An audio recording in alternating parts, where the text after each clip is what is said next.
11장 2절 말씀 제가 읽어드리겠습니다. 이제 내가 참된 것을 내게 보이리라. 보라, 바사에서 또 새 왕들이 일어날 것이요 그 후에 넷째는 그들보다 심히 부요할 것이며 그가 그 부요함으로 강하여진 후에는 모든 사람을 충동하여 헬라 왕국을 칠 것이며, 바사에서 새 왕들이 일어나고 그 후에 네 번째 왕이 일어나서 헬라 제국을 칠 것이다, 이렇게 말씀하고 있습니다. 바사에서 일어난 새 왕이라고 하는 것은 고레스 그리고 아닥삭스다, 아하스에로, 이 세 왕을 가리키는 것입니다. 고레스는 다니엘 시대에 있었던 왕이고, 아닥사스다는 우리 느헤미야서를 보게 되면 느헤미야 시대의 왕이었고, 또 아하스에로는 우리가 잘 알고 있는 왕비 에스더의 남편이었습니다. 이 세 왕이 일어날 것이요, 또 네 번째 일어날 왕은 크세르 크세스라고 하는 왕인데, 이 왕이 나라를 강성하게 하고 헬라 제국을 칠 것이다, 이렇게 말씀하고 있습니다. 이 크세르 크세스라고 하는 왕은 국방력을 매우 강하게 했습니다. 그의 시절에 이 군인의 숫자가 80만 명에 이르렀다, 이렇게 역사가 말하고 있어요. 엄청난 대군을 양성하였고, 마침내는 헬라 제국과 더불어 전쟁을 하게 되는데, 헬라 제국과 전쟁하기 위해서 출병할 때에는 헬라 제국이 벌벌 떨게 되었으나, 그런데 헬라 제국과의 전쟁에서 참패를 당하게 됩니다. 4절에 그렇게 말씀하고 있죠. 헬라 왕국을 칠 것이라 말씀하고 있습니다. 그런데 여기서 참패를 당하게 돼요.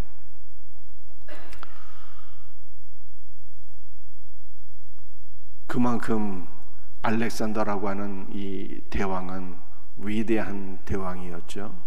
이 크세르 크세스가 참패를 당하고 난 이후에는 헬라 제국 사람들에 의해서 조롱거리가 됩니다. 그런데 이 크세르 크세스가 왜 참패를 당하게 되는가? 그는 이스라엘의 성전 재건을 방해하고 회방한 인물이었어요. 예루살렘 성전 재건을 방해하고 회방하고 하나님을 대적한 결과, 그가 세상적으로는 강대한 군대를 양성해서 전 세계를 점령하고자 했지만 마침내 참패를 당하게 되었다라고 하는 것입니다. 사랑하는 성도들이여,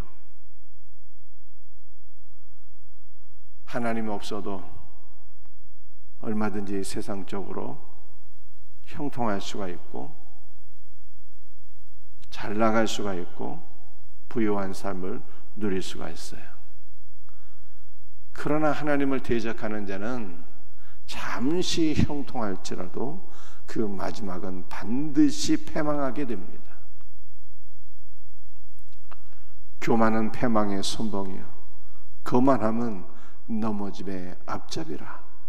하나님을 대적하는 자 반드시 형통할 수가 없어요.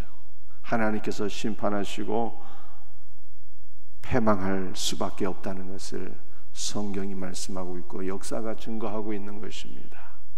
그러므로 복되고 지혜로운 성도의 삶은 무엇입니까? 그것은 주님의 몸된 교회를 사랑하고 잘 섬기는 것입니다. 여러분, 우리는 하나님과 코드가 맞아야 되고 하나님과 취향이 같아야 되고 우리의 삶의 목적이 하나님과 같아야 돼요. 하나님께서 무엇을 사랑하십니까?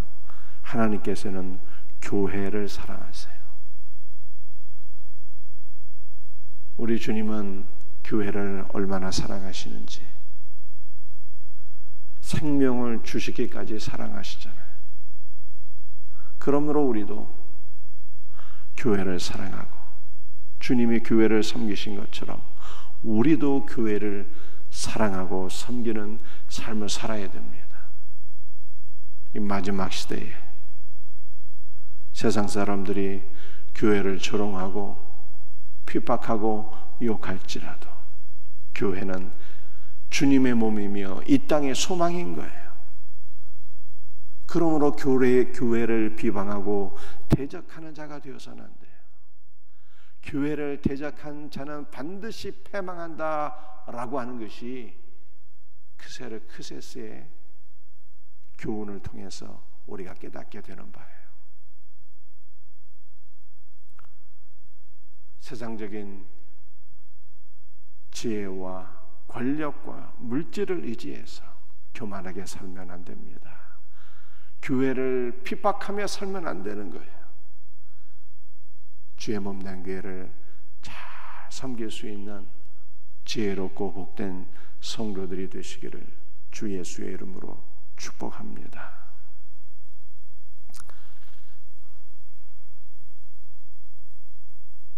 (3절과 4절) 말씀 한번 읽어보겠어요. 장차 한 능력 있는 왕이 일어나서 큰 권세로 다스리며 자기 마음대로 행하리라. 그러나 그가 강성할 때 그의 나라가 갈라져 천하 사방에 나누일 것이나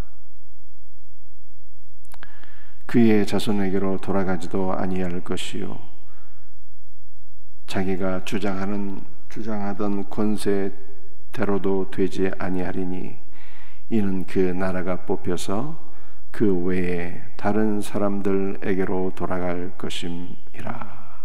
아멘. 여러분들, 이 헬라 제국의 알렉산더와 그의 후계자들에 관한 내용은 제가 며칠 전에도 말씀드린 바가 있습니다. 여러분들, 우리가 역사를 기본적으로 이해를 하셔야 되죠. 바벨론이 있고 바벨론 이후에 등장한 나라가 메데바사이고 메데바사 이후에 등장한 나라가 헬라 제국이고 그 다음에 등장하는 나라가 바로 로마예요. 그리고 헬라 제국의 왕은 바로 알렉산더입니다. 3절에 장차 한 능력 있는 왕이 일어나서, 알렉산더가 일어날 것을 예언하고 있는 것이죠. 알렉산더는 얼마나 위대한 왕이었는지 20세에 전 세계를 점령하게 되었는데 26세 전 세계 모든 지역을 다 점령하고 더 이상 점령할 지역이 없어서 통곡했다는 왕, 그가 알렉산더입니다. 30대 초반에 독살을 당해서 죽게 되는데요, 그의 후계자가 4명의 장군이었어요. 그래서 4절에 이렇게 말씀하고 있죠. 그가 강성할 때 그의 나라가 갈라져 천하 사방에 나누일 것이나 그의 자손에게로 돌아가지도 아니할 것이요. 그의 자손에게 돌아가지 않는 것이 참 안타까운 일이었어요. 여러분들, 이 알렉산더에 대한 내용을 조금 더 말씀을 드리게 되면, 그의 어머니가 알렉산더의 형제, 알렉산더의 어머니가 알렉산더가 죽고 난 이후에 자기의 아들과 알렉산더의 2 아들을 죽이게 됩니다. 올림피아스라고 하는 여인이었는데요, 놀랍게도 자기의 아들과 2 손주를 죽이게 돼요. 그러니 세상의 권력이라는 것이, 부귀와 영화라고 하는 것이 얼마나 헛된 것임을 우리가 깨달아야 돼요. 26세에 전 세계를 점령했지만 그의 권세와 부귀와 영화가 10년도 못 갔어요. 10년도. 30대 초반에 죽었으니까 10년도 가지를 못했어요. 그리고 그 나라의 권세와 권력과 부와 영화가 그의 자손에게로 가지 못했다라고 4절에 말씀하고 있잖아요. 세상의 영광은 잠시다 이렇게 말씀하고 있어요. 그러므로 세상의 모든 것들은 헛되고 헛되니 헛되고 헛될 뿐이라 이렇게 말씀하고 있는 거예요. 헛되다라고 하는 것이 수증기라는 뜻이에요. 입김이라는 뜻입니다. 한겨울에 숨을 내쉬면은 수증기가 뿜어져 나오지만 곧 사라지잖아요. 세상의 모든 것이 헛되고 헛되니 잠시 있다가 없어지는 입김 같을 뿐이라 이렇게 말씀하고 있는 거예요.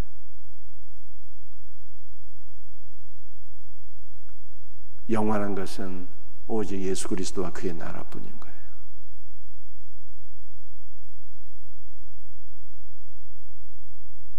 다니엘서에 나오는 우리가 내용을 여러분들이 기억하시기를 바랍니다. 머리는 금이요, 가슴은 은이요, 배는 동이요, 다리는 철과 흙으로 이루어진 한 신상이 한 돌에 의해서 무너지게 되고, 여러분들 이 신상은요 세상 나라를 가리키는 거잖아요. 세상 나라. 바벨론과 메데 바사와 헬라와 로마로 이어지는 세상 나라를 의미하는 거잖아요. 이 세상 나라가 사람이 던진 돌이 아닌 한 돌에 의해서, 예수 그리스도에 의해서 이 세상 나라는 역사가 종결되고 오직 하나님의 나라만이 영원한 것을 성경이 말씀하고 있어요. 그러므로 우리는 무엇을 소망하며 무엇을 바라며 살아야 되는 것입니까? 잠시 있다가 없어질 세상 나라, 물질, 이 땅에 속한 것이 아니라 오직 영원하신 하나님, 주 예수 그리스도를 바라보고 소망하며 그의 영원한 나라를 위하여 살아가는 우리 복된 성도들이 되시기를 주님의 이름으로 축복합니다. 세상을 위해서 산 모든 것들 마지막 때에 다 불타고 없어지는 거예요. 주일날 말씀드렸잖아요. 다 불타고 없어지는 거예요. 그러나 오직 믿음으로 하나님의 영광을 위하여 산 것만 하나님 앞에 인정을 받게 되는 거예요. 영원하신 하나님을 사모하며 그의 나라를 위하여 믿음으로 행한 것만 하나님 앞에 인정을 받게 되는 거예요. 오늘 본문의 교훈이에요. 두 번째 교훈이에요. 말씀을 마치도록 하겠습니다. 오늘 두 가지 말씀드렸어요. 하나님 없어도 잠시 형통할 수 있지만 하나님을 대적하는 자는 반드시 망하게 돼요. 크세스는 성전 재건을 방해하다가 결국 실패한 왕이 되고 맙니다. 성도는 주님의 몸된 교회를 잘 섬길 때 복을 받게 되는 거예요. 반드시 복을 받습니다. 하나님께서 기뻐하세요. 두 번째 말씀, 세상 나라, 세상 영광은 10년도 못 가요. 10년도.